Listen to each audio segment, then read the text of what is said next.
ও আল্লাহ, এই দুনিয়ার মধ্যে তোমার সবচাইতে কোন বান্দারা সর্বনিম্ন স্তরে জান্নাতের মধ্যে পৌঁছবে? তোমার কোন ব্যক্তিরা?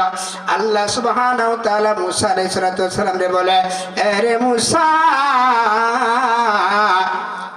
সকল জান্নাতীরা যখন জান্নাতে চলে যাবে, সকল জাহান্নামীরা যখন জাহান্নামে চলে যাবে, একজন আল্লাহর বান্দা জান্নাতের আশেপাশে কোথাও অবশিষ্ট থাকবে।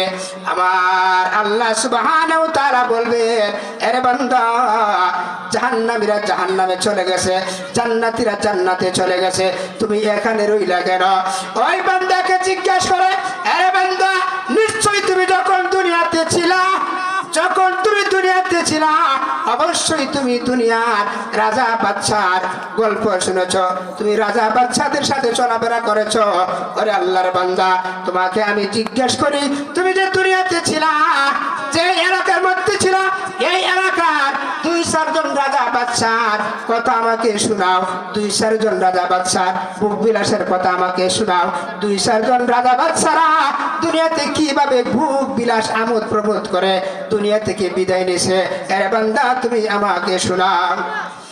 আল্লাহ যখন বান্দাকে বলে, বান্দা বলে, আল্লাহ, আমি যেখানে ছিলাম এই জায়গার মধ্যে 4 জন রাজা বাদশা ছিল, তাদের রাজত্ব ছিল বিশাল, তারা বিশাল জায়গা নিয়ে রাজত্ব করত, তাদের রাজত্বের হাত ছিল অনেক লম্বা। আল্লাহ পাক বলেন, তাদের ভোগ বিলাস কেমন ছিলেন? বান্দা বলেন, আল্লাহ, তাদের ভোগ বিলাস ছিল এমন, তাদেরকে আল্লাহ তোমার পক্ষ থেকে এমন নিয়ামত প্রাপ্ত তুমি তাদেরকে বানাইছিলা। তাদের রাজত্ব যেমন বড় ছিল, তাদের রাজত্ব যেমন বড় ছিল, তাদের ভোগ বিলাসটাও তেমন ছিল, তাদের আমোদ প্রমোদটাও তেমন ছিল। ওই বান্দাকে আল্লাহ জিজ্ঞাসা করতেছে, আরে বান্দা,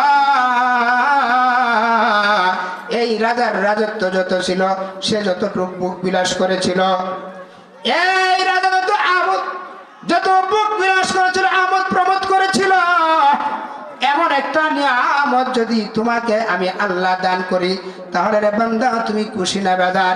এই বান্দা